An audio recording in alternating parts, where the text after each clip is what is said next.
আজকের আলোচনা করার কথা ছিল রূপনারায়ণের কুলে আর কে বাঁচায় কে বাঁচে এই গল্পের হোমওয়ার্কগুলো।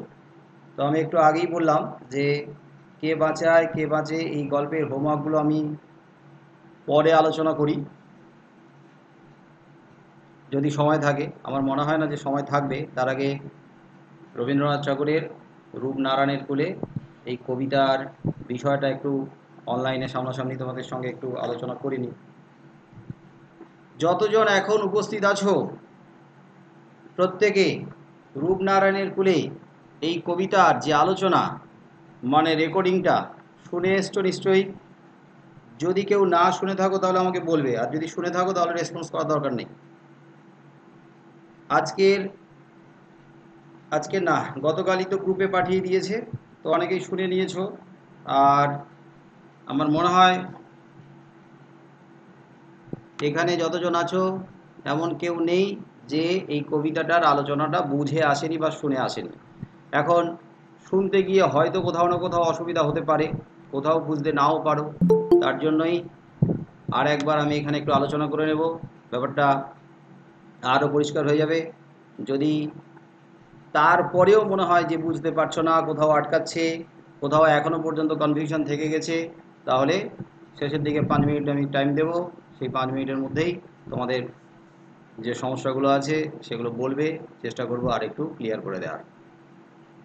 রবীন্দ্রনাথ ঠাকুরের রূপনারায়ণের কুলে প্রথমেই বলি যে রূপনারায়ণের কুলে কবিতার নাম রূপনারায়ণ, রূপনারায়ণ নয়। আমরা ছোট থেকে একটা নামের সঙ্গে পরিচিত, যে নামটা হলো রূপনারায়ণ। রূপনারায়ণ একটি নদী। তো রূপনারায়ণ এই নদী, এই নামটার সঙ্গে আমরা পরিচিত, তাই আমাদের কবিতা পড়তে গেলেই একটু খটকা লাগবে। আমরা প্রথমে হয়তো বলে নেব, প্রথমে আমরা হয়তো বুঝবো যে রূপনারায়ণ অর্থাৎ কবি রূপনারায়ণ নদীর সম্পর্কে বলেছেন, কিন্তু না, রূপনারায়ণ নদীর সম্পর্কে কবি বলেননি। এখানে রূপনারায়ণ আর কবিতার নাম হচ্ছে রূপনারায়ণ। রূপনারায়ণ, রূপনারায়ণ। তাই আমাদের সচেতনভাবে মাথায় রাখতে হবে কবিতার নাম রূপনারায়ণ। রূপনারায়ণ এই নামটি কবি কেন গ্রহণ করেছেন? তার মানে মনে হতে পারে যে এই নামটি গ্রহণ করার পেছনে এই রূপনারায়ণ এই নদীর সঙ্গে একটা সম্পর্ক কোথাও না কোথাও তিনি খুঁজে পেয়েছিলেন। অর্থাৎ নদীর সঙ্গে একটা মিল, নদীর সঙ্গে একটা সম্পর্ক রেখে এই নামটাকে তিনি উপস্থাপন করেছেন তার এই কবিতায়। হ্যাঁ, নদীর সঙ্গে কোথাও না কোথাও একটা সম্পর্ক বা মিল আমরা খুঁজে পাব। রূপনারায়ণ আর রূপনারায়ণ একই নয়, কিন্তু তবুও যেন রূপনারায়ণ এই নদীটার কথাই এই কবিতায় প্রসঙ্গক্রমে চলে আসবে। আলোচনায় কিন্তু রূপনারায়ণের কথাটা আমি আলোচনা করব। কবি তার এই কবিতা রচনা করেছেন একেবারে জীবন সায়ান্নে পৌঁছে। জীবনের সায়ান্ন, সায়ান্ন মানে একেবারে শেষ সীমায়, জীবনের গোধূলি বেলায় পৌঁছে তিনি এই কবিতাটা রচনা করেছেন। রবীন্দ্রনাথ ঠাকুরের যে বিপুল কাব্যের সম্ভার আছে, সেই কাব্যের সম্ভারের মধ্যে তার শেষতম কাব্য হল শেষ লেখা কাব্য। শেষ লেখা কাব্য রবীন্দ্রনাথ ঠাকুরের শেষ কাব্য। আর সেই শেষ কাব্যে তথা শেষ লেখা কাব্যে মোট 15টি কবিতা আছে। আর এই 15টি কবিতার মধ্যে 11তম কবিতা হলো রূপনারায়ণের কোলে। 11 সংখ্যক বা 11 নম্বর কবিতা এই রূপনারায়ণের কোলে। এবং এই কাব্যগ্রন্থে যতগুলো কবিতা আছে, এই 15টি কবিতা প্রত্যেকটি কবিতাই কিন্তু দীর্ঘ নয়, মোটামুটি আকৃতিগত দিক থেকে ক্ষুদ্রাকৃতি। কিন্তু ক্ষুদ্রাকৃতি হলেও এই স্বল্প আকৃতির বা ক্ষুদ্রাকৃতির কবিতাগুলোর মধ্যে যে গভীর জীবনবোধ, যে গভীর জীবন সত্য, যে জীবন দর্শন এখানে প্রকাশ পেয়েছে, কবি জীবনের শেষ সীমায় পৌঁছে বিজ্ঞ দার্শনিকের মতো যে গভীর দার্শনিক ভাবনায় উপনীত হয়েছে, তারই অসাধারণ উপস্থাপনা বা প্রকাশ রয়েছে এই সমস্ত কবিতাগুলোর মধ্যে।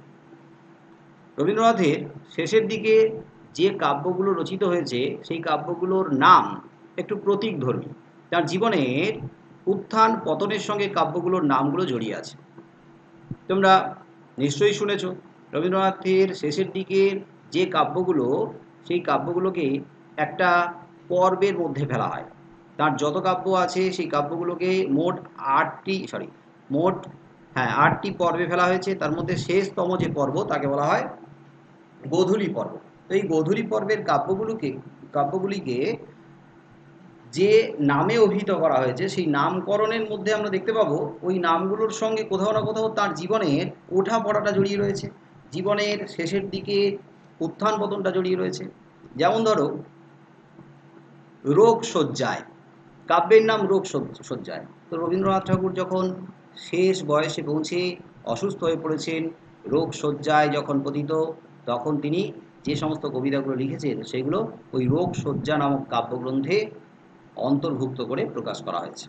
তারপরে রোগ শয্যা থেকে যখন একটু সুস্থ হয়ে উঠলেন, যখন একটু আরোগ্য লাভ করলেন, তখন ওই সময়কালের কবিতাগুলো তার আরোগ্য শীর্ষক কাব্যগ্রন্থে অন্তর্ভুক্ত করে প্রকাশ করা হলো। তার মানে অসুস্থ হয়ে পড়ছেন, রোগ শয্যায় শায়িত, তাই তার কাব্যের নাম রোগশয্যায়। রোগশয্যা থেকে সুস্থ হয়ে উঠছেন, আরোগ্য লাভ করছেন, কাব্যের নাম আরোগ্য। তারপরে এই আরোগ্য লাভ করার পরে তার মনে হলো তিনি যেন এই শেষ বয়সে একবার নতুন করে জগৎটাকে দেখলেন, নতুন করে জীবনটাকে দেখলেন, তার যেন নবজন্ম হলো। তখন কাব্যের নাম হলো জন্মদিনে। তাহলে রোগশয্যায়, আরোগ্য, জন্মদিনে। তারপর যে কাব্যগ্রন্থ তা হলো তার জীবনের শেষ কাব্যগ্রন্থ, সেটা হলো শেষ লেখা। এই শেষ লেখা কাব্যগ্রন্থের 11 নম্বর কবিতা তোমাদের পাঠ্য রূপনারায়ণের কুলে। রূপনারায়ণের কুলে এই কবিতার নামকরণ কবি কিন্তু নিজে করে যাননি। স্যার, বলো। শেষ লেখা কাব্যটির নামে কি শেষ কাব্য ছিল? হ্যাঁ, রবীন্দ্রনাথের জীবনের শেষ কাব্যের নামই শেষ লেখা। কাব্যগ্রন্থ শেষ লেখা, তার জীবনের শেষ কাব্য এই শেষ লেখা কাব্যগ্রন্থ। এবং এখানে যে কয়েকটা কবিতা জায়গা করে নিয়েছে, স্থান পেয়েছে, তার সংখ্যাও অল্প, মাত্র 15টা। আর এবং প্রত্যেকটা কবিতায় কিন্তু দেখবে ক্ষুদ্রাকৃতি। এই যে এই কবিতাটা খুব ছোট আকৃতি, এরকমই অন্যান্য কবিতাগুলো এরকম ক্ষুদ্রাকৃতি বা স্বল্পাকৃতি। কিন্তু এই কবিতাগুলোর মধ্যে যে জীবন দর্শন রয়েছে, সেই জীবন দর্শনটা আমাদের এই বয়সে বুঝতে হয়তো একটু অসুবিধা হবে, কঠিন হবে। ব্যাপারটা দেখো যে তোমরা যে বয়সে দাঁড়িয়ে আছো, এই বয়সে দাঁড়িয়ে জীবন সম্পর্কে একটা প্রাজ্ঞ দার্শনিকের ভাবনায় উপনীত হয়ে জীবনটাকে ধরা, এটা কিন্তু কঠিন কাজ। এটা তো আমরা প্রত্যেকেই জানি, প্রত্যেকেই বুঝি যে আমরা যে যে বয়সে দাঁড়িয়ে আছি, সেই বয়সে দাঁড়িয়ে ওই বয়সটাকে বোঝা, ওই বয়সীদেরকে বোঝা, এবং ওই বয়সে দাঁড়িয়ে যে দৃষ্টিভঙ্গি দিয়ে আমরা পৃথিবীটাকে দেখব, জগৎটাকে দেখব, জীবনটাকে দেখব, আজ থেকে কয়েক বছর পরে গিয়ে বার্ধক্যে পৌঁছে জীবনকে কিন্তু আজকের মতো দৃষ্টিভঙ্গি দিয়ে কখনোই দেখব না। আমি কি ভুল বললাম?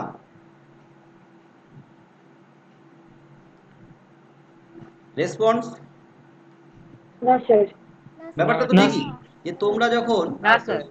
ছেলেবেলায় ছিলে, ছেলেবেলা বলতে আমি ধরো বলছি 8 বছর, 9 বছর, 10 বছর, তো সেই বয়সে দাঁড়িয়ে যে ধরনের মানসিকতা, যে দৃষ্টিভঙ্গি দিয়ে আমরা জীবনটাকে দেখেছি, আমাদের আশেপাশের চারদিকটাকে দেখেছি, আস্তে আস্তে যখন তোমরা কৈশোরে পা দিলে, এখন তো দাঁড়িয়ে আছো যে শৈশব আর যৌবনের মাঝখানে দাঁড়িয়ে আছো, মানে বয়স সন্ধি পর্ব।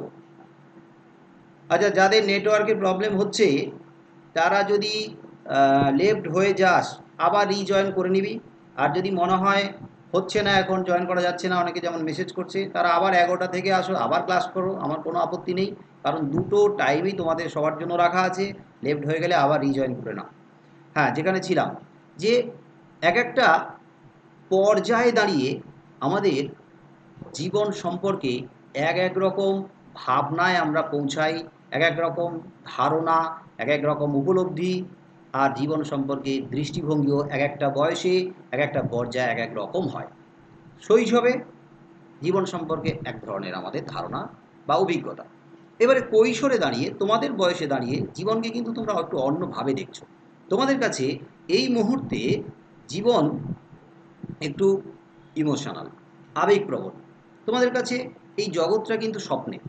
যতই জগতে কাঠিন্য থাকুক না কেন, কঠিন পরিস্থিতি আজকের, এই যে পরিস্থিতিতে আমরা দাঁড়িয়ে আছি, এই যে সারা দেশ জুড়ে, সারা বিশ্ব জুড়ে যে একটা কঠিন, একটা সংকটময় পরিস্থিতিতে দাঁড়িয়ে আছি, এই পরিস্থিতিটা আমি বা আমার বয়সীরা যেভাবে উপলব্ধি করব, তোমরা সেই উপলব্ধিটা অন্যভাবে করবে। আমার মতো বা আমাদের বয়সীদের মতো পুরোপুরি করতে পারবে না, করা সম্ভবই না। আবার যারা বার্ধক্যে দাঁড়িয়ে আছেন, অর্থাৎ একেবারে শেষ সীমায় দাঁড়িয়ে আছে, তাদের জীবন সম্পর্কে যে উপলব্ধি, তাদের এই পরিস্থিতি সম্পর্কে যে উপলব্ধি, তাদের তাদের যে চিন্তাভাবনা, তাদের যে সিদ্ধান্ত, সেটা কিন্তু তোমাদের সিদ্ধান্তের সঙ্গে, চিন্তাভাবনার সঙ্গে মিলবে না, মেলার কথাই নয়। তোমরা আজকের অনেকটা এই মুক্ত বিহঙ্গের মতো, মুক্ত আকাশে উড়ে বেড়ানো পাখির মতো। সেই পাখিটাকে আজকের পরিস্থিতির কারণে ঘরের মধ্যে, চার দেওয়ালের মধ্যে আবদ্ধ হয়ে থাকতে হয়েছে, বদ্ধ হয়ে থাকতে হচ্ছে। এটা তো প্রত্যেকেই স্বীকার করবে যে যেভাবে তোমরা বাইরের জগৎটাকে এতদিন ধরে দেখেছো, বাইরের প্রকৃতির মাঝে, বাইরের সমাজ জীবন যেভাবে মিশেছো, যেভাবে স্বাধীনতা পেয়েছো, আজকের হঠাৎ করে গৃহবন্দী, ঘরবন্দি হয়ে গেছো। তাহলে তোমাদেরকে যেন পরিস্থিতি বাধ্য করেছে ঘরের ভেতরে আটকে রাখতে, আটকে থাকতে। কিন্তু যতই তোমরা ঘরের ভেতরে থাকো না কেন, তোমাদের মন ওই জানলা দিয়ে বাধা বন্ধন ভেঙে ওই মুক্ত বিহঙ্গের মতো বারবার কিন্তু খোলা আকাশে ডানা মেলে উড়ে বেড়ানোর জন্য বেরিয়ে যাচ্ছে। এটা হতেই হবে, কারণ তোমরা সবসময় জীবনটাকে কঠিন বাস্তব দিয়ে দেখছো না, দেখবেও না। কঠিন বাস্তব দিয়ে তোমরা কিন্তু বিচারও করবে না, কারণ এই বয়সের ধর্মই হলো চঞ্চলতা, এই বয়সের ধর্মই হলো আবেগ, এই বয়সের ধর্মই হলো জীবনটাকে একটা রঙিন স্বপ্নের দুনিয়ার মধ্যে ডুবিয়ে নেওয়া। রবীন্দ্রনাথ যখন যৌবনে, রবীন্দ্রনাথ যখন কৈশোরে, তোমাদের বয়সী, তখন তিনি কিন্তু অবশ্যই জীবনটাকে দেখেছিলেন রঙিন চশমা দিয়ে, তার মানে রঙিন দৃষ্টিভঙ্গি দিয়ে। তার মানে সেখানে রোমান্টিকতার একটা মায়াজাল বিস্তার ছিল তার জীবনে। এটা বয়সের ধর্ম। কৈশোর, যৌবনে রোমান্টিকতার স্বপ্নের রঙিন মায়াজাল বিস্তার করবেই করবে। যদি কঠিন বাস্তব এসে দাঁড়ায় এই বয়সে, সেই কঠিন বাস্তবকে স্বপ্ন কল্পনার রঙিন মায়াজাল দিয়ে আবৃত করে তোমরা কিন্তু সেই রোমান্টিকতাটাকে বজায় রাখবে। এটা বয়সের ধর্ম। কিন্তু এই বয়সটা যখন যৌবন পেরিয়ে প্রৌঢ়ত্বে পা দেবে, তখন সেই বয়সে অনেক অভিজ্ঞতা, সেই বয়সে তখন অনেক সমৃদ্ধি, সেই বয়স তখন অনেক আনন্দ, সুখ, এইরকম অভিজ্ঞতা যেমন দেখেছে, তেমনি দেখেছে অনেক আঘাত, অনেক সমস্যা, অনেক বিপদ। তার মানে অনেকগুলো বছর অতিক্রান্ত হয়েছে। আবার এই প্রৌঢ়ত্ব থেকে যখন বার্ধক্যে গিয়ে পৌঁছাবে এই জীবন, তখন এই জীবন যেন একটা বিশাল মহীরুহে পরিণত হয়েছে। মহীরুহ মানে কি? বৃক্ষ, বটবৃক্ষের মতো বিশাল বড় বনস্পতিতে পরিণত হয়েছে। আর যার জীবনে যত বেশি আয়ু, তার জীবনে আমরা ধরে নেব তার জীবনে কিন্তু তত বেশি অভিজ্ঞতা। আর সেই অভিজ্ঞতায় যেমন সুখ বা আনন্দের অভিজ্ঞতা আছে, তেমনি সেই অভিজ্ঞতায় আছে দুঃখের অভিজ্ঞতা, আঘাতের অভিজ্ঞতা, সমস্যার অভিজ্ঞতা আছে। হাজার হাজার সমস্যা আমাদের জীবনে ভিড় করবে, কিন্তু তোমাদের বয়সের ধর্মই হলো সেই সমস্যাটাকে ওই মায়া জাল দিয়ে, রঙিন মায়া জাল দিয়ে, কল্পনা দিয়ে, আবেগ দিয়ে আমরা আবৃত করে দেব। আবার এই বয়স যখন প্রৌঢ়ত্ব আর বার্ধক্যে পৌঁছাবে, তখন এই বয়সে রঙিন মায়াজালের পরিবর্তে অনেক বেশি বাস্তবতা গুরুত্ব পাবে, অনেক বেশি কঠিন বা রূঢ় বাস্তবতাকে তোমরা অগ্রাধিকার দেবে। জীবনকে বিচার করবে বাস্তবের কোষ্ঠী পাথর দিয়ে। কোষ্ঠী পাথর, সোনা যাচাই করার জন্য কোষ্ঠী পাথর ব্যবহার করা হয়। কোষ্ঠী পাথর ঘষে সোনা আসল না নকল এটা কিন্তু বোঝা যায়। তেমনি আমাদের জীবনটাকে আসল না নকল, আমাদের জীবনটাকে বিচার করতে গেলে আমরা কিন্তু বাস্তবের কোষ্ঠী পাথর দিয়ে বিচার করব। কারণ কবি বলেছেন যে বাস্তবে দাঁড়িয়ে, রূঢ় বাস্তবে দাঁড়িয়ে যদি আমরা সিদ্ধান্ত নিই, সেই সিদ্ধান্ত সবসময় প্রায় সঠিকই হয়। আর যদি কল্পনা দিয়ে, আবেগ দিয়ে আমরা যদি কোনো সিদ্ধান্ত নিতে চাই, তাহলে বেশিরভাগ ক্ষেত্রে দেখা যায় ওই সিদ্ধান্ত কিন্তু ভুল, ওই সিদ্ধান্ত কিন্তু ত্রুটিপূর্ণ হয়ে গেছে। কবি দীর্ঘ আয়ুর অধিকারী। রবীন্দ্রনাথ ঠাকুর কত বছর বেঁচে ছিলেন?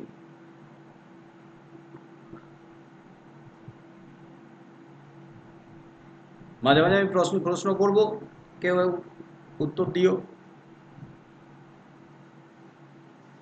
রবীন্দ্রনাথ ঠাকুরের জীবদ্দশা কত বছর বেঁচে ছিলেন তিনি? 80 বছর। 1861 খ্রিস্টাব্দে জন্ম, 1941 খ্রিস্টাব্দে তিরোধান, মৃত্যু। তাহলে 80 বছর বয়স। তাহলে 80 বছরের একজন মহীরুহ বটবৃক্ষ, এত আয়ুর অধিকারী, তার জীবনে বটবৃক্ষের মতো কত ডালপালা তিনি প্রসারিত করে দিয়েছেন। তার জীবন কত ঘাত প্রতিঘাতের মধ্য দিয়ে গিয়েছে, যেমন সুখের মধ্য দিয়ে গিয়েছে, আনন্দের মধ্য দিয়ে গিয়েছে, তেমনি দুঃখ কষ্ট বেদনার মধ্য দিয়েও এগিয়েছে।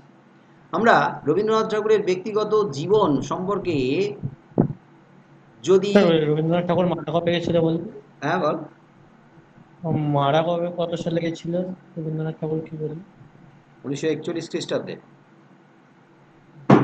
তো আমরা যদি রবীন্দ্রনাথ ঠাকুরের জীবনটাকে, ব্যক্তিগত জীবনটাকে বিচার করি, সাহিত্যিক হিসেবে নয়, তার ব্যক্তিগত জীবন, তাহলে দেখব তিনি ব্যক্তিগত জীবনে অনেক প্রিয়জনকে হারিয়েছিলেন এবং সেই প্রিয়জনের মধ্যে, সেই আপনজনের মধ্যে তার সন্তানরাও ছিলেন।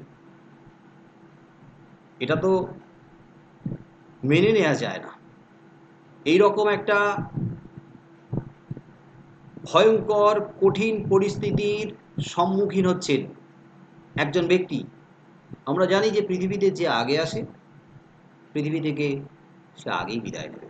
এটাই তো জগতের নিয়ম, এটাকেই আমরা স্বাভাবিক বলে মেনে নিয়েছি। তাই বাবা পৃথিবী থেকে আগে বিদায় নেবে, এটা সন্তানকে দেখতে হবে। সন্তান এইরকম কঠিন, এরকম একটা কী বলবো, একটা শোকের যে ঘটনা, এই ঘটনাটা দেখবে, তার মনকে কিছুতে তিনি সামাল দিতে পারবেন না।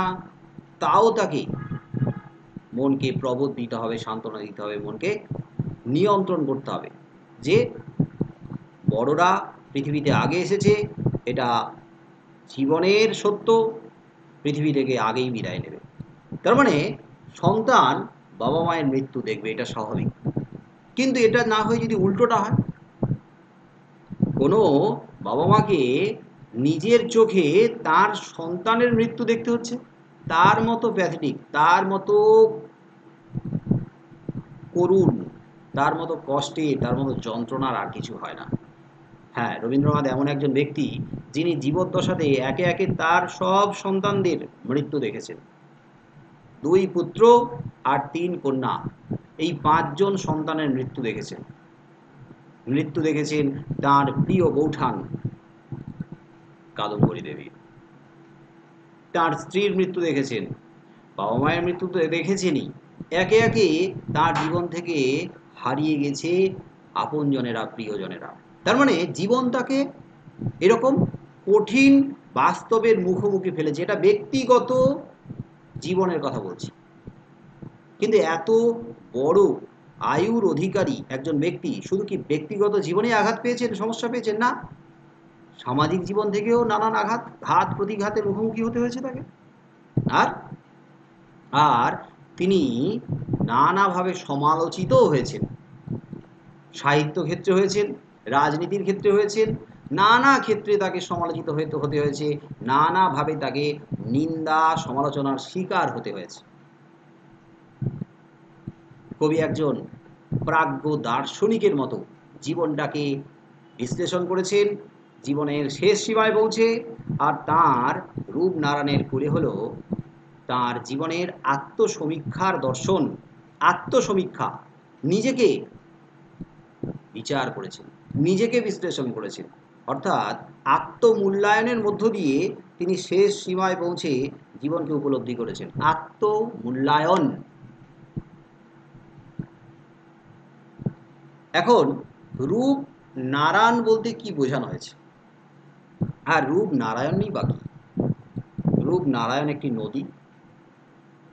এই রূপনারায়ণ নদীর কথা তোমরা ভূগোলে পড়েছো। রূপনারায়ণ নদী এর উৎপত্তি ঝাড়খণ্ড, বর্তমান ঝাড়খণ্ড, পূর্বে বিহার। তো ঝাড়খণ্ডের যে ছোটনাগপুর মালভূমি আছে, মালভূমি অঞ্চল থেকে বহু নদীর উৎপত্তি হয়েছে। এই রূপনারায়ণ নদী কিন্তু মালভূমি অঞ্চল থেকে উৎপত্তি হয়েছে। তবে হ্যাঁ, রূপনারায়ণ নদীটা মালভূমি অঞ্চলে, এই যে ছোটনাগপুর মালভূমি অঞ্চলে উৎপন্ন হয়নি। কেন? রূপনারায়ণের পূর্বে দুটি নদী মালভূমি অঞ্চল থেকে উৎপন্ন হয়েছে। একটা হচ্ছে দ্বারকেশ্বর, আর একটা হচ্ছে শিলাবতী। এই দ্বারকেশ্বর আর শিলাবতী, এই দুটো নদী মিলিত হওয়ার পরে নাম হয়েছে রূপনারায়ণ। এটা প্রথমে ঝাড়খণ্ড থেকে এসেছে, পুরুলিয়ার মধ্যবর্তী হয়ে আমাদের পশ্চিমবঙ্গের পুরুলিয়া জেলার মধ্য দিয়ে প্রবাহিত হয়ে গিয়ে মেদিনীপুর, পূর্ব মেদিনীপুর দিয়ে ও পতিত হয়েছে হুগলি নদীতে। এইবারে যেহেতু পুরুলিয়া, মেদিনীপুর এই সমস্ত অঞ্চল দিয়ে গিয়ে পতিত হয়েছে, আর এই সমস্ত অঞ্চলের মাটি কি রঙের? লাল রঙের। লাল রঙের। লাল রঙের। হ্যাঁ, এই জন্য এই লাল মাটি থেকে জল, বৃষ্টির জল বা নদীর জল ধুয়ে গিয়ে যখন নদীতে মিশছে, তখন একটা লালচে ঠিক নয়, একটু গেরুয়া রঙের আভা ছড়িয়ে পড়ে এই জলের স্রোতে। এবং যখন সন্ধ্যের সময়, মানে অপরাহ্নবেলায়, বিকেল নাগাদ সূর্য যখন অস্ত যাচ্ছে, সেই সূর্যের রঙিন আভা ছড়িয়ে পড়ছে এই রূপনারায়ণের এই গেরুয়া বা সাউন্ড মিউট কর, এই গেরুয়া রঙের উপরে, গেরুয়া রঙের জলের উপরে ছড়িয়ে পড়ছে একটা অপূর্ব শোভা, অপূর্ব সৌন্দর্য। আমি রূপনারায়ণের সঙ্গে রূপনারায়ণ এই দুটোকে কোথা থেকে তার মিল রয়েছে, সেই মিলটাকে বোঝানোর জন্য কিন্তু তুলনা করছি, কবি যেভাবে নদীর সঙ্গে জীবনটাকে তুলনা করেছে। তাহলে আমি বললাম যে জীবন সায়াহ্ন, মানে জীবনের শেষ বেলা, গোধূলি লগ্ন। এদিকে কি দেখা যাচ্ছে না, সূর্য অস্ত যাচ্ছে। রূপনারায়ণের কুলে যখন সূর্য অস্ত যাচ্ছে, তখন সূর্যের যে গোধূলি বেলার যে রঙিন আভা ছড়িয়ে পড়ছে জলের উপরে, কি অপূর্ব সৌন্দর্য। একে তো নদীর জল গেরুয়া, একটু রঙিন, আর সেই রঙিন জলের উপরে যখন সূর্যাস্তের রঙিন আভা ছড়িয়ে পড়ল, তার রং কবির হৃদয়কে ছুঁয়ে যাচ্ছে। যে কোনো সৌন্দর্য প্রেমী মানুষের হৃদয়কে ছুঁয়ে যাবে, মনকে ছুঁয়ে যাবে, যেতে বাধ্য। এইবারে আমাদের জীবনটা কিন্তু নদীর মতো, আমাদের জীবনটা নদীর মতো, নদীর স্রোতের মতো। নদী যেমন তার উৎস থেকে উৎপন্ন হওয়ার পর নানা বাঁক নিতে নিতে, নানা পরিবর্তনের মধ্য দিয়ে, বাধা বিপত্তি লঙ্ঘন করে তারপরে গিয়ে সমুদ্রে মেশে, ঠিক তেমনিভাবে আমাদের জীবনটাও তাই। আমাদের জীবনটা জন্মের পর থেকে কখন যে কতবার যে কিভাবে মোড় নেয়, সেটা আমরা আগে থেকে টের পেতে পারি না। অনেক সময় আন্দাজ করতেই পারি না কখন মোড় নিয়ে নেবে জীবন, কখন কোন দিকে নিয়ে চলে যাবে টেনে নিয়ে। এই যে আগের দিন আলোচনা করলাম কে বাঁচায় কে বাঁচে, তো এই গল্পে প্রসঙ্গক্রমে আমি আলোচনা করেছিলাম, বলেছিলাম যে মৃত্যুঞ্জয় একজন মধ্যবিত্ত চাকরিজীবী, ভালো মাইনে পায়, ও কোনোদিন ভাবতেই পারেনি যে একটা ঘটনা হঠাৎ করে ওর জীবনকে এতটা তোলপাড় করে দিতে পারে। ওর জীবনটাকে একেবারে অন্য দিকে নিয়ে চলে গেছে। শেষ পর্যন্ত ওর জীবনটা যেন ছন্ন ছাড়ার মতো হয়ে গেছে। তাহলে আমরাও কিন্তু ভাবতে পারি না, আমরাও কিন্তু আগে থেকে জানান পাই না, পেতেই পারি না। হয়তো আমরা প্রত্যেকে ভাবছি না আমাদের নিজেদের উপরে, আমাদের নিজেদের মনের উপরে একটা কন্ট্রোল আছে, নিয়ন্ত্রণ আছে, বাইরে যাই হয়ে যাক না কেন। করোনা পরিস্থিতি যার বাড়িতে যেভাবে খুশি আঘাত দিক না কেন, আমাদের বাড়িতে আঘাত দেবে না, আমার উপরে আঘাত পড়বে না, আমার মনের উপরে আঘাত পড়বে না। বাইরের দুনিয়াতে যাই হোক, আমি আমার নিজের মনটাকে কন্ট্রোল করে রাখবো, নিয়ন্ত্রণ করে রাখবো। কিন্তু সবসময় পারা যায় না। যখন আমরা খবরে দেখি, যখন আমরা খবরের কাগজে দেখি, যখন আমরা সোশ্যাল মিডিয়ায় দেখি এরকম অমানবিক ঘটনা, এক একটা পরিবার থেকে এক একজন হারিয়ে যাচ্ছে, চলে যাচ্ছে, মারা যাচ্ছে, তখন কোনো না কোনোভাবে যতই আমরা মনকে সামাল দিই না কেন, সামলে রাখি না কেন, আমাদের মনের উপরে কিন্তু কোনো না কোনোভাবে প্রত্যক্ষ পরোক্ষভাবে একটা প্রভাব পড়েই যাচ্ছে। তখন আমরা বিচলিত হই, আমরা থাকতে পারি না। তখন ভাবি এরপরে কার পালা, এরপরে কি আমাদের পরিবারের কারোর, এরপরে কি আমাকে চলে যেতে হবে। আমাদের মনটা কিন্তু খারাপ হয়ে যায়, মনটা কিন্তু বিষণ্ণ হয়ে যায়। আবার একটু সময় লাগে আমাদের মনকে আবার নিয়ন্ত্রণে আনতে, আমরা আমাদের মনকে সংযত করতে আবার একটু সময় নিই। তারপরে হয়তো আবার কিছুক্ষণ পরে বা ২-১ ঘন্টা পরে বা ২-১ দিনের পর আবার মনটা আবার আগের মতো স্বাভাবিক হয়। কিন্তু সবসময় করা যায় না। কেউ হয়তো এইরকমভাবে মনের উপরে নিয়ন্ত্রণ হারিয়ে এইভাবে হারিয়ে যায়। তার মানে জীবন কখন কাকে কোন দিকে নিয়ে যাবে আগে থেকে বলা মুশকিল। ঠিক নদীর স্রোতের মতো। নদী চলতে চলতে কোথাও গিয়ে বাধাপ্রাপ্ত হয়, তো বাধাপ্রাপ্ত হলে কি করে না, ও কিন্তু ওই জায়গা থেকে আবার অন্য মুখে ঘুরে, অন্য মোড় দিয়ে ঘুরে আবার চলা শুরু করে। ঠিক আমাদের জীবনও তাই। কত ঘাত প্রতিঘাত অপেক্ষা করছে আমাদের জন্য, হাজার সমস্যা, সমস্যা সংকুল এই পৃথিবী, আর আমাদের জীবন সমস্যায় ভরা। আমরা যদি মনে করি না আমাদের জীবনে কোনো বিপদ নাই, দুঃখ নাই, কোনো সমস্যা আসবেই না, তাহলে ধারণাটা আমাদের ভুল। পৃথিবীতে এমন কোনো ব্যক্তি নেই যার জীবনে কোনো দিন সমস্যা আসেনি বা আসবে না। সমস্যা নিয়েই, মন্দটা নিয়ে, খারাপটা নিয়ে, আঘাতটা নিয়ে, দ্বন্দ্ব সংঘাত নিয়েও কিন্তু আমাদের জীবন। আমাদের জীবনটা শুধু সুখের নয়, স্বাচ্ছন্দ্যের নয়, আরামের নয়, স্বপ্নের নয়। তাহলে দুটোকে আমাদের গ্রহণ করতে হবে। বিশেষ করে গ্রহণ করতে হবে এই চরম সত্যটাকে, সেটা হলো আঘাত, দুঃখ, বেদনা। যখন প্রচণ্ড দুঃখ আসে, প্রচণ্ড সমস্যা তৈরি হয়, প্রচণ্ড আঘাত আমাদের জীবনে একেবারে তোলপাড় করে দেয়, আমাদের পায়ের তলার মাটিটাকে নাড়িয়ে দেয়। আমরা ভাবি হয়তোবা এই আঘাতে আমরা বিপর্যস্ত হয়ে যাব, আমরা শেষ হয়ে যাব, আমরা হয়তো আর ঘুরে দাঁড়াতে পারবো না। এটা ভেবে যদি পিছিয়ে যাই, তাহলে একটা সময় গিয়ে দেখা যাবে দেওয়ালে পিঠ ঠেকে গেছে। তাই আঘাত আসবেই। কবি এই দার্শনিক বোধে উন্নীত হয়ে পাঠকদেরকে তার সাথে একাত্ম করেছেন যে আঘাত আসবেই, আঘাতটাকে গ্রহণ করতে হবে হাসি মুখে। বিপদ আসবেই, বিপদটাকে তোমাকে বরণ করে নিতে হবে, সমস্যাটাকে তোমাকে মেনে নিতে হবে। তাহলে কি হবে? তাহলে তাহলে কি সমস্যা শেষ হয়ে যাবে? আমি যদি মনে করি বিপদ আসছে, আমি যদি মেনে নিই বিপদ আসছে বলে বিপদটাকে আমি হাসি মুখে গ্রহণ করে নিই, তাহলে কি বিপদ কেটে যাবে? কখনোই বিপদ কাটবে না। বিপদ, সমস্যা, আঘাত তোমাকেই কাটাতে হবে, তোমাকেই তার সমাধান করতে হবে। তাহলে কি হবে? তুমি যদি হাসি মুখে মেনে নাও, তাহলে একটা জিনিস তো হবে, ওই সমস্যাটাকে সমাধান করার মানসিক জোরটা বেড়ে যাবে, ওই বিপদটার সাথে লড়ার মতো মানসিক শক্তিটা বেড়ে যাবে।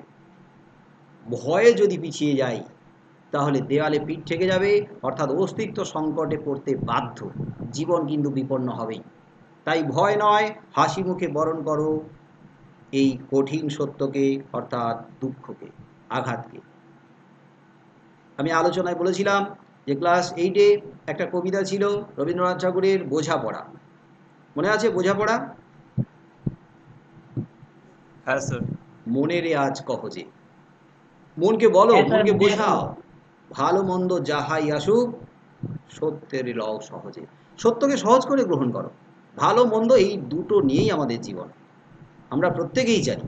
হয়তো আমার এই কবিতার আলোচনার প্রসঙ্গে অনেক কথা বলতে হচ্ছে, যে কথাগুলো কারোর কারোর মনে হতে পারে যে এই কথাগুলো তো আমাদের জানা, এই কথাগুলো তো আমাদের শোনা, আমরা পড়েছি, আমরা আপনার থেকে অনেক ভালো বুঝি জানি। কিন্তু এই কবিতার প্রসঙ্গে আমাকে বলতেই হবে, কবির দৃষ্টিভঙ্গি দিয়ে জীবন কেমন, এই জগৎটা কেমন, সেটা বোঝাতে গিয়ে আমাকে কিন্তু মাঝে মাঝে তোমাদের মতো করে বোঝানোর জন্য অনেক কথা, অনেক প্রসঙ্গ আনতেই হবে। তাহলে দুঃখটাই হলো জীবনের মূল সত্য। আর কবির এই বয়সে দাঁড়িয়ে মনে হয়েছে যে আবেগ, রঙিন স্বপ্ন, কল্পনা বিলাসিতা, এগুলো এগুলো হচ্ছে ভ্রান্তি, এগুলোর কোনো মূল্যই নেই। তাই জীবনটাকে দেখতে হবে রূঢ় বাস্তবের মধ্য দিয়ে। ওই যে 3 ইডিয়টস একটা সিনেমা ছিল না, হ্যাঁ 3 ইডিয়টস হ্যাঁ সিনেমাটা স্যার, প্রত্যেকেই দেখে নিয়েছো, প্রত্যেকেই দেখেছো। আমার মনে হয় না এমন কেউ নেই যে 3 ইডিয়টস সিনেমাটা দেখোনি। না দেখলে আমি বলবো অনেক কিছু অপূর্ণতা থেকে গেল, পারলে দেখে নিও যদি না দেখে থাকো। যতবার টিভিতে দেয়, যতবার সামনাসামনি আমি পাই, ততবারই দেখি। মানে সত্যি স্যার অল জীবন, ইজ ওয়েল। হ্যাঁ, জীবন সম্পর্কে কি কঠিন সত্যগুলো বলেছে এবং বাস্তব সত্যিগুলো বলেছে, বাস্তব।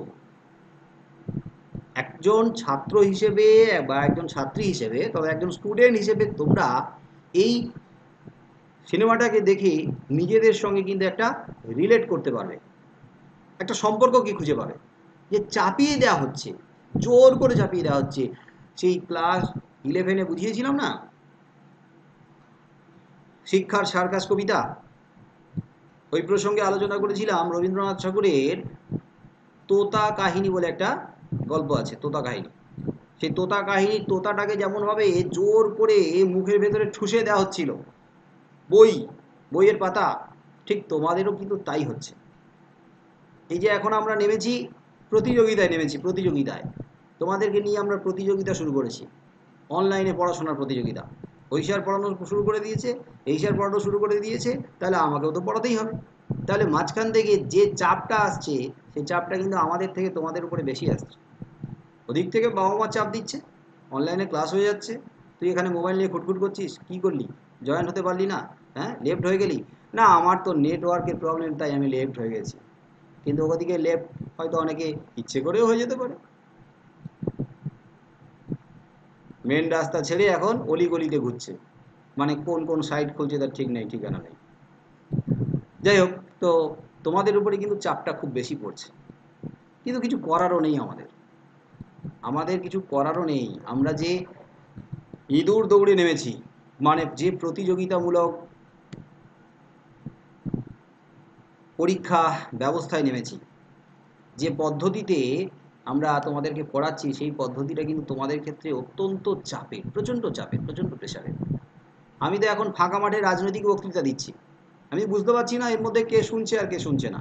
আমি আশা করে নিচ্ছি, আমি ধরেই নিচ্ছি সবাই শুনছে, মন দিয়ে শুনছে, গালে হাত দিয়ে শুনছে, চোখ বন্ধ করেই শুনছে, ধরেই নিচ্ছি।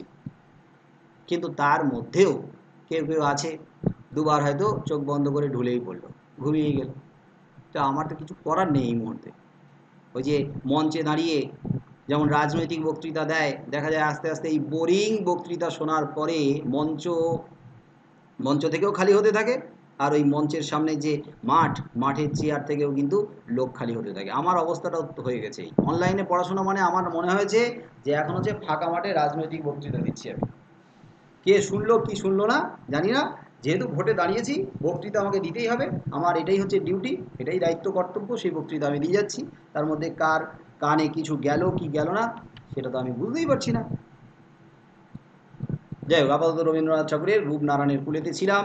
রূপনারায়ণের কুলে এই কবিতায় রূপনারায়ণ এই নদীর সঙ্গে কোথাও না কোথাও জীবনের একটা সম্পর্ককে কবি খুঁজে পেয়েছেন বলেই তিনি তার মতো করে রূপনারায়ণ থেকে পরিবর্তন করে রূপনারায়ণের কুলে এই নামটাকে গ্রহণ করেছেন। কিন্তু আমরা যখন লিখব উত্তরে একবারের জন্য রূপ নারায়ণের কথা লিখব না। লিখতেই পারো, কিন্তু তুলনামূলকভাবে লিখতে পারো, কিন্তু কবিতায় রূপ নারায়ণের কুলে এটা তো কখনোই লিখব না। জীবনের সঙ্গে তুলনা করবে, নদীর সাথে তুলনা করবে জীবনকে। রূপ নারায়ণ এই নদীর রঙিন জল, তার উপরে সূর্যাস্তের আভা পড়ে আরও রঙিন হয়ে উঠছে, আর সেই রঙিন আভা কবিকে বিমোহিত করছে। সেই রূপনারায়ণ নদীর তীরে কবি বসে সূর্যাস্ত দেখছেন, আর সেই সূর্যাস্তের যে প্রাকৃতিক শোভা বা সৌন্দর্য কবিকে এতটা মুগ্ধ করেছে, কবির হৃদয়ে এতটা দাগ কেটে দিয়েছে যে কবি যেন এই শেষ বয়সে দাঁড়িয়ে জীবনকে একটা অন্য ভাবনায়, অন্য দৃষ্টিভঙ্গি দিয়ে দেখেছেন, আর এই বয়সেও নতুন করে তার বাঁচতে ইচ্ছে করেছে। আলোচনায় করেছিলাম যে কবি শেষ বয়সে এসে তিনি এই পৃথিবীকে এত সুন্দরভাবে দেখছেন, একটা অন্য রূপে দেখছেন পৃথিবীকে। কি সুন্দর প্রকৃতি, কি সুন্দর জগৎ, কি সুন্দর জীবন। এই সুন্দর জীবন থেকে, জগৎ থেকে, পৃথিবী থেকে আমি ছেড়ে যেতে চাই না, মরিতে চাই না আমি সুন্দর ভুবনে, মানবের মাঝে আমি বাঁচিবারে চাই। এইভাবেই কবি আনন্দ পেতে চেয়েছেন, এইভাবেই কবি সুখ পেতে চেয়েছেন, এইভাবেই কবি আত্মতৃপ্ত হতে চেয়েছেন। কবি জীবন থেকে পালিয়ে গিয়ে নয়, জগৎ থেকে পালিয়ে গিয়ে নয়, এই সমাজ থেকে, এই মানুষের মাঝখান থেকে পালিয়ে গিয়ে কিন্তু আনন্দ খুঁজে পেতে চাননি। কবির আর এক কবিতায় রয়েছে, বৈরাগ্য সাধনে মুক্তি সে আমার নয়। বৈরাগ্য সাধন মানে বিরাগীর জীবনযাপন করে আমি মুক্তি চাই না। মানুষের জীবন থেকে, এই সমাজ থেকে, পরিবার থেকে পালিয়ে গিয়ে আমি মুক্তি চাই না। ওই বিরাগী সন্ন্যাসীর মতো বনে জঙ্গলে বা পাহাড়ের গুহায় সাধনা করে আমি মুক্তি চাই না। তাই কবি বলছেন, বৈরাগ্য সাধনে মুক্তি সে আমার নয়, মহানন্দে লভিব মুক্তির স্বাদ। মানে এই জগতের মধ্যে থেকে, এই পরিবারের মধ্যে থেকে, সমস্ত বন্ধনের মাঝে থেকে, সমস্ত বন্ধনের মাঝে থেকেই তিনি মহানন্দে মুক্তির স্বাদ নিতে চেয়েছিলেন। তো কবিতার লাইনগুলোতে একটু আসি। তোমরা সামনে বইটাও রাখো। রূপনারায়ণের কুলে, রবীন্দ্রনাথ ঠাকুর। রূপনারায়ণের কুলে জেগে উঠিলাম, জানিলাম এ জগৎ স্বপ্ন নয়। রক্তের অক্ষরে দেখিলাম আপনার রূপ, চিনিলাম আপনারে আঘাতে আঘাতে, বেদনায় বেদনায়। সত্য যে কঠিন, কঠিনের ভালোবাসিলাম, সে কখনো করে না বঞ্চনা। আমৃত্যুর দুঃখের তপস্যায় জীবন, সত্যের দারুণ মূল্য লাভ করিবারে, মৃত্যুতে সকল দেনা শোধ করে দিতে। তোমরা হোমওয়ার্ক লিখেছো, এবারে আমি একটু তোমাদের সঙ্গে আলোচনাতে যাই। যে বলবে স্পিকারটাকে অন করবে, মানে আনমিউট করবে, করে একটু উত্তর দেবে, বাকিরা শুনবে, মেলাবে। আমি তো সামগ্রিকভাবে একটা আলোচনা করলাম, আমার ভয়েস রেকর্ডিংয়ে আলোচনার ডিটেলে ছিল। আজকে লাইন ধরে ব্যাখ্যাগুলো আলাদা করে না করে তোমাদের হোমওয়ার্ক যেহেতু দেওয়া আছে, সেই জন্য আমি হোমওয়ার্কের সাথে মেলানোর জন্য এক একজনকে একটু জিজ্ঞেস করব, কে কি লিখেছো, বাকিরা একটু মেলাবে, যদি দরকার হয় কারেকশন করার করে নেবে। রূপ নারায়ণের কুলে, এখানে প্রশ্ন দিয়েছিলাম যে রূপ নারায়ণ বলতে কবি কি বুঝিয়েছেন, কেউ একজন বলবে। এখানে রূপনারায়ণ বলতে কবি প্রবাহমান জীবনকালকেই বোঝাতে চেয়েছেন। প্রবাহমান জীবনকাল। আর কে কি লিখেছো বলো তো, নতুন কিছু? এখানে একটু স্যার। কারেকশন হবে। হ্যাঁ বলো। স্যার লিখছে যে বিশ্বের যে চরম সৌন্দর্যতার রূপ তিনি তার জীবনের শেষ প্রান্তে দেখেছিলেন তাকে তুলে ধরেছেন। না, তুলে ধরেছেন না, আমি বলছি যে রূপ নারায়ণ বলতে কি বুঝিয়েছেন, রূপ নারায়ণ। অন্য কেউ? স্যার স্যার বিষ্ণুকে বলতে হয়েছে। হ্যাঁ, এটা সব থেকে ভালো শব্দ। এটা আমি অনেকবার আলোচনাও করে দিয়েছি যে যখন আমরা উত্তর লিখব তখন রূপ নারায়ণ মানে এটাই বলবো, রূপ এই র দিয়ে আছে, রূপ দিয়ে আছে। রূপ নারায়ণ মানে রূপময় এই জগৎ, রূপময় এই পৃথিবী, রূপময় এই বিশ্ব। এই বিশ্ব, এই পৃথিবী, এই জগৎটা কত সুন্দর, কত বৈচিত্র্যপূর্ণ, এবং তার কাছে সেই পৃথিবীটা বৈচিত্র্যপূর্ণ, আরও সুন্দর, রূপময় হয়ে উঠেছে, তার পেছনে কিন্তু কারণ আছে। যেমন আলো আর অন্ধকার, আমরা আলোর গুরুত্বটা এতটা দিই কী কারণে দিই? আমরা কিন্তু অন্ধকারটা আছে বলেই আলোর গুরুত্বটাকে দিই। ভালো মন্দ, আমরা ভালোটাকে গুরুত্ব দিই, ভালোটাকে ভালোভাবে উপলব্ধি করতে পারি কী কারণে? না পাশাপাশি মন্দটা আছে বলেই। ঠিক তেমনিভাবে কবির কাছে এই পৃথিবীটা, এই জগৎটা হয়ে উঠেছে রূপ নারায়ণ। তাই আমি বলবো এই রূপময় জগৎ কথাটা যারা এই উত্তরে যোগ করনি তারা যোগ করে নাও। এবারে আমি পরেরটায় যাই। রূপনারায়ণের কুলে, যদি রূপনারায়ণ বলা হয় তাহলে রূপময় জগৎ। এবারে রূপনারায়ণের কুলে বললে, কুলে বললে কি বলবো? কে লিখেছো? যদি নাও স্যার লিখে থাকো, কুলে মানে জীবনের শেষ প্রান্তে এসে তিনি দেখেছেন যেটা। একদম রাইট, জীবনের শেষ প্রান্ত। কুল এখানে হচ্ছে নদীর কুল, ঠিক তেমনি জীবনের কুল। তার মানে রূপনারায়ণ মানে জীবন লিখবো না, রূপনারায়ণ মানে লিখবো রূপময় জগৎ, আর কুল মানে লিখবো যে জীবন সায়ান্ন, জীবনের শেষ প্রান্ত। কুল অর্থে জীবনের শেষ প্রান্ত বা জীবন সায়ান্ন। ঠিক আছে, এরপরে জেগে উঠিলাম। প্রশ্ন ছিল কে কোথায় জেগে উঠেছিলেন? নতুন একজন কেউ বলো, যারা আগে বললে তারা ছেড়ে দিয়ে বাদ বাকি বলো। নাম বলো স্যার তো। এখানে নাম, স্নেহা দাস। হ্যাঁ স্নেহা বলো, নাম বলেই বলবে, বলো। স্যার এখানে কবি জেগে উঠেছেন তার জীবনের একদম শেষ প্রান্তে এসে, এবং তিনি জেনেছেন জীবনের এই বিচিত্রতা সম্পর্কে। একটু জোরে বলো তো। স্যার এখানে এখানে কে বলতে হচ্ছে কবি। কবিকে বোঝানো হয়েছে। হ্যাঁ, হ্যাঁ, আর হচ্ছে তিনি কোথায় জেগে উঠে বলতে চেয়েছেন যে তার জীবনের এই শেষ প্রান্তে উঠে তিনি জেগে উঠেছেন। দুটোই লিখবে। যে আগে লিখবে রূপনারায়ণের কুলে। কবিতায় যে শব্দগুলো আছে না, ওই শব্দ বা শব্দবন্ধটা আগে অবশ্যই যোগ করবে, যেহেতু শর্ট কোশ্চেনের ক্ষেত্রে। তারপরে তুমি পরের লাইনে ব্যাখ্যা করো বা ভেঙে দাও যে কবি কোথায় জেগে উঠলেন বা কে কোথায় জেগে উঠলেন। লিখবে কবি রূপনারায়ণের কুলে জেগে উঠলেন, অর্থাৎ রূপময় এই জগতে জীবনের সায়ান্নে তিনি জেগে উঠলেন, জীবনের শেষ প্রান্তে এসে গোধূলি বেলায় তিনি জেগে উঠলেন। এভাবে ভেঙে দেবে। তারপরে আছে জানিলাম, একটা শব্দ দিয়েই প্রশ্ন দিয়েছিলাম। অন্য আরেকজন কেউ বলো যে জানিলাম, কে কি জানলেন? কে কি জানলেন? স্যার যে এ জগৎ স্বপ্ন নয়। হ্যাঁ, কে জানলেন? কবি। কবি। তো যতবার লিখবে ততবার কবি লিখবে। আর কেউ যদি উল্লেখ করে থাকো কবি রবীন্দ্রনাথ ঠাকুর জানলেন, তাহলে একটু অড লাগবে। তাই আমি বলবো রবীন্দ্রনাথ ঠাকুর এই নামটাকে ব্যবহার করবে না। যদি কেউ লিখে থাকো শুধু কবি লিখবে। তুমি যেমন কবি লিখেছো, ঠিক আছে, যে কবি জানলেন যে এই জগৎটা স্বপ্নের নয়। যদি প্রশ্ন করা হয় যে এই জগৎটা স্বপ্নের নয়, তাহলে এই জগৎটা কিসের? এই জগৎটা যদি স্বপ্ন দিয়ে তৈরি না হয়, তাহলে এই জগৎটা কি দিয়ে তৈরি? কি বলবে উত্তর? এটা কঠিন সত্যের জগৎ এটা। হ্যাঁ, এই জগৎটা স্বপ্নের নয় যদি প্রশ্ন আসে, তাহলে কিসের? না কঠিন সত্যের, কঠিন রূঢ় বাস্তবের। এই জগৎটা, এই জীবনটা রূঢ় বাস্তবের। ঠিক আছে, তারপরের প্রশ্ন রক্তের অক্ষরে দেখিলাম। এটা তোমাদের যারা বলেছো তারা বাদ দিয়ে নতুন কেউ একজন বলবে যে রক্তের অক্ষরে দেখিলাম। কে রক্তের অক্ষরে কি দেখলেন? স্যার বলবো নাম? রূপাঞ্জনা দত্ত। হ্যাঁ বলো।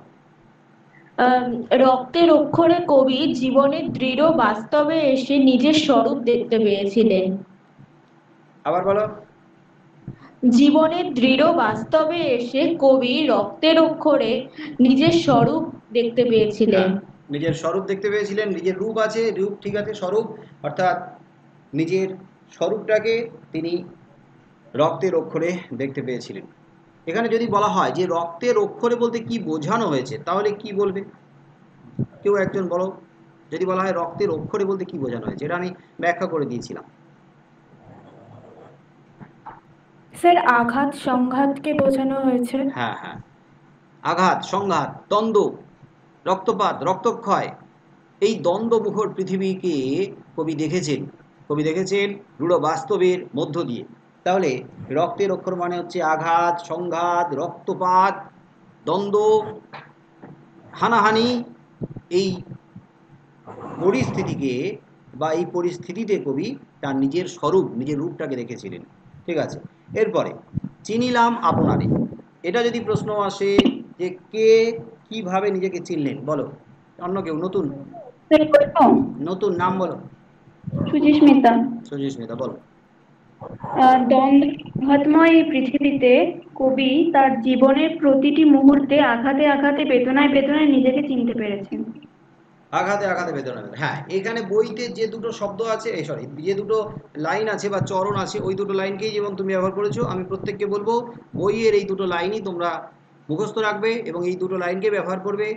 এই রূপনারায়ণের কুলে এখান থেকে যদি এসে কিউ প্রশ্ন আসে, তাহলে চেষ্টা করবে এই বইতে যে শব্দগুলো বা লাইনগুলো আছে ওইগুলোকে দিয়ে তারপরে নিজের মতো পরে, যদি শব্দ মনে হচ্ছে কম আছে, লিমিট ছাড়িয়ে যাচ্ছে না, তাহলে তোমরা ব্যাখ্যা করতে পারো, নাহলে কবিতার লাইনগুলো দিয়ে দেবে যে কবি নিজেকে দেখলেন আঘাতে আঘাতে বেদনায় বেদনায়, তারপরে লেখার পরে অর্থাৎ দিয়ে ভেঙে দিতে পারো, অর্থাৎ আঘাত, অজস্র আঘাত, কত কষ্ট দুঃখ যন্ত্রণা বেদনার মধ্য দিয়ে কবি নিজেকে চিনলেন। এরপরে সত্য যে কঠিন, এটার প্রশ্ন কি ছিল? সত্যকে কঠিন বলা হয়েছে কেন? সত্যকে কঠিন বলা হয়েছে কেন বলো তো, কেউ বলতে পারবে? স্যার বলবো? নাম বলো তো। বলবো। না, স্যার ছেলে, আয়ুষ আচার্য। আয়ুষ বলতো, ছেলেদের থেকে একজন বলো।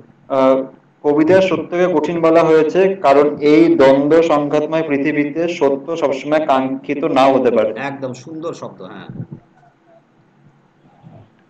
সত্য কেন কঠিন না, সত্য, আবার একবার লাইনটা পড়তে হবে, খুব সুন্দর হয়েছে লাইনের শব্দটা। কবিতার সত্যকে কঠিন বলা হয়েছে কারণ এই দ্বন্দ্ব সংঘাতময় পৃথিবীতে সত্য সবসময় কাঙ্ক্ষিত নাও হতে পারে। সত্য সবসময় কাঙ্ক্ষিত নাও হতে পারে, মানে আমরা যা আশা করি, আমরা যেভাবে আশা করি, সত্যটা কিন্তু সেইভাবে আমাদের সামনে উপস্থিত নাও হতে পারে। কাঙ্ক্ষিত, যা আকাঙ্ক্ষা করি, যেভাবে আশা করছি, আমরা ভাবছি এইভাবে আমাদের সামনে এই জিনিসটা এসে দাঁড়াবে, দেখা গেল অন্য মূর্তি ধরে এলো, অন্য রূপ ধরে এলো, আমরা যা আকাঙ্ক্ষা করছি সেই রকমভাবে নাও হতে পারে, সত্য আমাদের কাঙ্ক্ষিত নাও হতে পারে। এই জন্যই সত্য কিন্তু কঠিন হয়, যেভাবে আসে সে কিন্তু তার কঠিন রূপ নিয়ে অনেক সময় সামনাসামনি এসে দাঁড়ায়। ঠিক আছে, তারপরে কঠিন এরে ভালোবাসিলাম, এটার প্রশ্ন কি ছিল? অন্য কেউ একজন বলো, নতুন বলবে যারা বলনি। সত্যকে কঠিন বলা হয়েছে, কঠিন নাম বলা বলো, হয়েছে কেন? নাম সায়নী। একটু না স্যার, কে কেন কঠিনকে ভালোবাসলেন এই কোশ্চেন ছিল তো। হ্যাঁ, কে কেন কে কেন কঠিনকে কঠিনকে ভালোবাসলেন? ভালোবাসলেন, হ্যাঁ হ্যাঁ হ্যাঁ, বলো কে কেন কঠিনকে ভালোবাসলেন? কবি কঠিনকে ভালোবেসেছিলেন কারণ কঠিন কখনো বঞ্চনা করে না। একদম, এইটা একটা সুন্দর শব্দ, সুন্দর লাইন, ছোট হলেও কোনো সমস্যা নেই। যে সত্য যে কঠিন, কঠিনে ভালোবাসিলাম, তাহলে কবি কঠিনকে কেন ভালোবাসলেন না, কঠিন কাউকে বঞ্চনা করে না, কঠিন কাউকে, হ্যাঁ, কঠিন কারোর সঙ্গে তঞ্চকতা করে না, মানে বেইমানি প্রতারণা, বঞ্চনা করে না, বেইমানি প্রতারণা তঞ্চকতা, এই ওয়ার্ডগুলো তোমরা মনে রাখবে, এই ওয়ার্ডগুলো কিন্তু খুব সুন্দর, কাজে লাগাতে পারো। তবে বঞ্চনা করে না যেটা কবিতায় আছে ওটা লিখলেই ভালো হয়। ঠিক আছে, তারপরে হ্যাঁ স্যার বলো বলো। এটা কি বললে, তঞ্চকতা? হ্যাঁ হ্যাঁ হ্যাঁ হ্যাঁ, ত ইয় চ ক ত একার, ত ইয় চ, ইয়ের নিচে চ, ইয় চ ক ত একার, তঞ্চকতা, খুব সুন্দর শব্দ, প্রতারণা যাকে বলা হয়। স্যার কঠিন মানেই তো সত্য না? কঠিন মানে সত্য, এটা ঠিক কথাই, যেটা সত্য হয় সেটা কঠিনই হয়, কিন্তু আমরা যেহেতু কবিতার ক্ষেত্রে আছে না কঠিন সত্য, ওই দুটো শব্দই লিখে দেবো। আচ্ছা ঠিক আছে। হ্যাঁ, বলো তারপরে এটা বলো, তারপরে লাইনটা কি ছিল বলো তো কেউ একজন। সে কখনো করে না বঞ্চনা। এটা তো হয়ে গেল, হয়ে গেল না? ও না না, এটা হলো না, আগেরটা হলো, রাইট। সে কখনো করে না বঞ্চনা, সে বলতে কে, কে বঞ্চনা করে না? নতুন একজন কেউ বলবে, যারা বলেছো তারা আর বলো না, স্যার বলবো? নাম বলো। দীপঙ্কর। হ্যাঁ হ্যাঁ, বল বল বল। কঠিন কখনো বঞ্চিত করে না। হ্যাঁ হ্যাঁ হ্যাঁ, কোশ্চেনটা ছিল সে বলতে কে না কঠিন, আমরা যদি কঠিন লিখে কঠিন সত্য লিখি সেটাও হবে, কঠিনটাও হবে, কারণ লাইনে আছে সত্য যে কঠিন সে কখনো করে না বঞ্চনা, তাহলে কঠিনটাই কিন্তু বঞ্চনা করে না, তো কঠিন সত্য লিখলেও ভালো হবে, দুটোই লিখে রাখো এখন। আচ্ছা, এর সঙ্গে সে কখনো করে না বঞ্চনা, কঠিন সত্য কেন বঞ্চনা করে না, কেন ছিল প্রশ্ন? হ্যাঁ স্যার। হ্যাঁ বলো। কারণ সত্য স্বপ্রতিষ্ঠিত এবং কখনো তার রূপ হ্যাঁ, বদল ঘটে না। এই শব্দটা কিন্তু প্রত্যেকে লিখে রাখবে, এটাতে এই শব্দটার উপরে দাঁড়িয়ে আছে পুরো উত্তরটা, যে আবার বলো লাইনটা। কারণ সত্য স্বপ্রতিষ্ঠিত এবং কখনো তার রূপ বদল ঘটে না। রূপ বদল ঘটে না, সত্য স্বপ্রতিষ্ঠিত, ও যেভাবে মূর্তি ধরে আসে না ওইভাবে প্রতিষ্ঠিত হয়ে যায়, স্ব মানে তো নিজে, স্বপ্রতিষ্ঠিত নিজের মতো করে এসে দাঁড়িয়ে যায়। আর তারপরে শব্দটা কি বললে, ও কখনো রূপ বদল করে রূপ না। বদল করে না, হ্যাঁ, ও যে রূপে সেই রূপে এসে দাঁড়ায়, রূপ বদল করে না। এই দুটো ওয়ার্ড প্রত্যেকেই লিখে রাখবে, প্রত্যেকে যদি লিখে রাখো বা লিখে রেখেছো তাহলে মিলিয়ে নাও, ঠিক আছে, খুব সুন্দর এই দুটো শব্দ। এরপরে আছে, স্যার আমি একটা বলবো, পরেরটা বল, নাম বল। স্যার আয়ুষ চ্যাটার্জি। আজ তো বললি, অন্য কেউ বলবে? অন্য কেউ বলুক। হ্যাঁ, অন্য কেউ একজন চেষ্টা করো, নাহলে ওকে দিয়ে বলাবো। স্যার আগের অ্যানসারটা একটু আবার রিপিট করো না। কোনটা? সে কখনো করে না বঞ্চনা, সে হ্যাঁ। কখন, আচ্ছা যে বললে আরেকবার বলে দাও তো উত্তরটা। কারণ সত্য স্বপ্রতিষ্ঠিত এবং কখনো তার রূপ বদল ঘটে না। সত্য স্বপ্রতিষ্ঠিত, কখনো তার রূপ বদল ঘটে না, অর্থাৎ সত্য যেভাবে আসে সেইভাবেই সামনাসামনি দাঁড়ায়, ও স্বপ্রতিষ্ঠিত, রূপ বদল হয় না, ওকে যে অন্যভাবে তুমি পরিবর্তন করে দেবে বা করে নেবে সেটা সম্ভব নয়। আচ্ছা, এরপরে আছে আমৃত্যুর দুঃখের তপস্যা এই জীবন, এটাকে বলবে, কি বলা হয়েছে, তাৎপর্য কি বলতে চাইছেন কবি, ওটা বললেই তাৎপর্য হয়ে যাবে। স্যার বলবো? হ্যাঁ বলো, নাম বলো। স্যার হ্যাঁ বলো, কি বলতে চাইছেন কবি, তাৎপর্য। যে আমি তো দুঃখের তপস্যা বলতে কবি সারা জীবন দুঃখের তপস্যা, মানে দুঃখের যে তপস্যার কথা বলা হয়েছে। আমৃত্যু মানে মৃত্যুর আগে পর্যন্ত, মানে সারা জীবন, দুঃখের তপস্যা মানে দুঃখের তপস্যা করতে হবে, বা ওই যেমনভাবে তাপসীরা, মুনি ঋষিরা তপস্যা করে, তপস্যায় সিদ্ধি লাভ করে, তেমনি কবি বলেছেন যে সারা জীবন দুঃখের তপস্যা করলে সিদ্ধি লাভ ঘটে, আর সেই সিদ্ধি লাভ কবি জীবনের শেষ সীমায় পৌঁছে পড়েছেন, জীবনটাকে একটু অন্য দৃষ্টিভঙ্গি দিয়ে দেখেছেন, জীবনটাকে তিনি অন্যভাবে দেখেছেন, জীবনটাকে তিনি ওই দার্শনিক ভাবনায় উপনীত হয়ে পৌঁছেছেন, মানে দার্শনিক ভাবনায় উপনীত হয়ে দেখেছেন, তাই তার মনে হয়েছে যে জীবন হলো আমৃত্যু দুঃখের তপস্যা, অর্থাৎ দুঃখের তপস্যা করার মধ্য দিয়ে জীবনে প্রকৃত সিদ্ধি লাভ বা সিদ্ধকাম হওয়া যায়, সিদ্ধি লাভ করা যায়। সারা জীবন আমাদের প্রত্যেককে দুঃখ বরণ করে যেতে হবে, দুঃখের মধ্য দিয়েই যেতে হবে, দুঃখকে বরণ করে নিতে হবে, দুঃখের মধ্য দিয়ে যেতে হবে। দুঃখের তপস্যা যদি কেউ করতে পারে, অর্থাৎ দুঃখের তপস্যার মধ্যে যদি কেউ ডুবে যেতে পারে, তাহলেই সে একমাত্র জীবনের প্রকৃত বাস্তবটা বা প্রকৃত ফলটা লাভ করতে পারবে। বাবা, পরের ব্যাচের তো প্রবলেম হচ্ছে, গ্রুপে একদম ভরিয়ে দিল রে, আমি তো বুঝতে পারছি না কার এত কিসের প্রবলেম হচ্ছে। কেউ একজন লিঙ্ক দিয়ে দিত, লিঙ্কটা দিয়ে দিত, উপায় নেই, হচ্ছে না, লিঙ্ক না দিলে হচ্ছে না, মনে হচ্ছে নানান প্রবলেমে দাঁড়িয়ে গেছে। আচ্ছা, তারপরের প্রশ্ন ছিল সত্যের দারুণ মূল্য লাভ করিবারে, এটার প্রশ্ন কি ছিল? হ্যাঁ বলো, নাম বলো। হ্যাঁ নাম এবারে বলো তো, লাইনটার প্রশ্নটা বলো আবার একবার। ছিল সত্যের দারুণ মূল্য লাভ করিবারে, সত্যের দারুণ মূল্য কিভাবে লাভ করা যায়। স্যার উত্তরটা লিখেছি যে জীবনের সমস্ত দুঃখকে মেনে নিয়ে যদি দুঃখকে তপস্যায় পরিণত করা যায় তবে সত্যের দারুণ মূল্য লাভ করা যেতে পারে। আরেকবার। জীবনের সমস্ত দুঃখকে মেনে নিয়ে যদি তাকে তপস্যায় পরিণত করা যায় তাহলে জীবনের সমস্ত মানে সত্যের দারুণ মূল্য লাভ করা যাবে। আমৃত্যু দুঃখের তপস্যা করার মধ্য দিয়ে, মানে দুঃখের তপস্যা, ঠিকই আছে। সারা জীবন যদি কেউ দুঃখটাকে বরণ করে নিতে পারে, দুঃখ, যন্ত্রণা, আঘাত, বেদনা, তাহলে কিন্তু সত্যের দারুণ মূল্য। এখানে দারুণ মানে কিন্তু দারুণ নয়, দারুণ মানে কি আসল মূল্য, প্রকৃত মূল্য।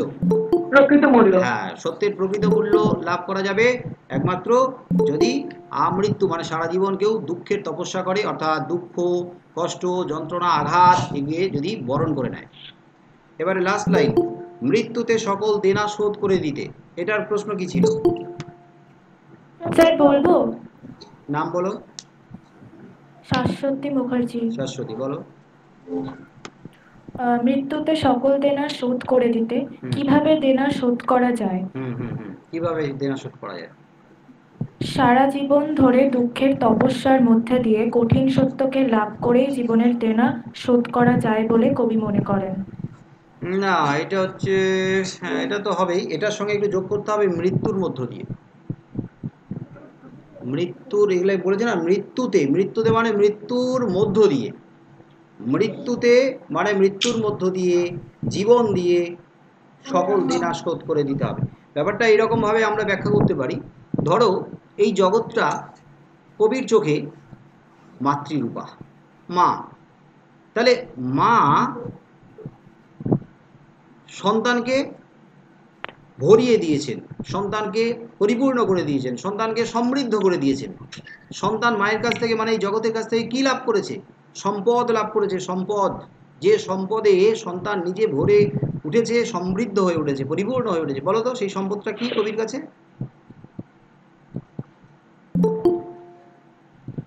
এই জগৎ কবিকে কোন সম্পদ দিয়েছেন?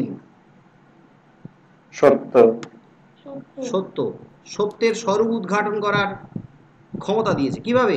ওই যে দুঃখ, আঘাত, যন্ত্রণা, মানে দুঃখ, যন্ত্রণা, আঘাতটা কবিকে এই জগৎ সম্পর্কে একটা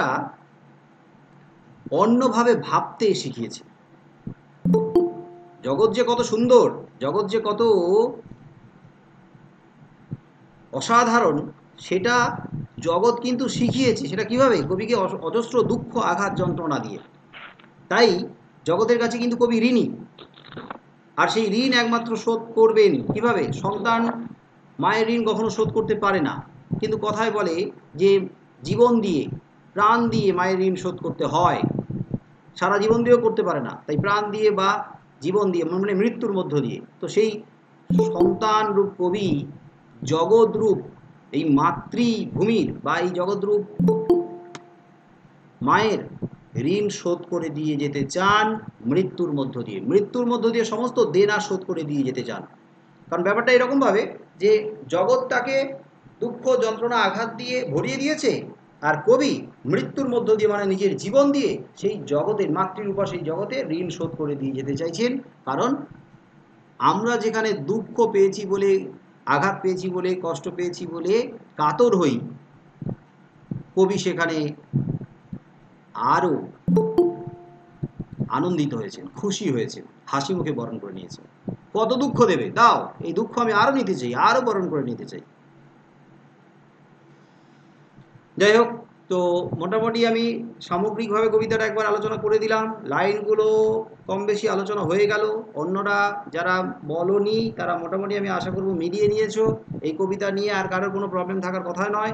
পরবর্তীতে আবার 2-1 মাস যাক, তখন আবার কবিতাটা কখনো 10 মিনিট, 15 মিনিট, 20 মিনিট এরকম একটা আবার রিভিশন করিয়ে নেব, হয়ে যাবে। হ্যাঁ, তো যারা যারা এসছো 10টা থেকে, তারা লেফট করো, গুড নাইট, শুভরাত্রি। আর যারা 11টা থেকে এসছো তারা কিন্তু লেফট করে যাবে না, তাদের সঙ্গে আমাদের অনেক কথা আছে। আমরা গভীর রাত পর্যন্ত জাগবো,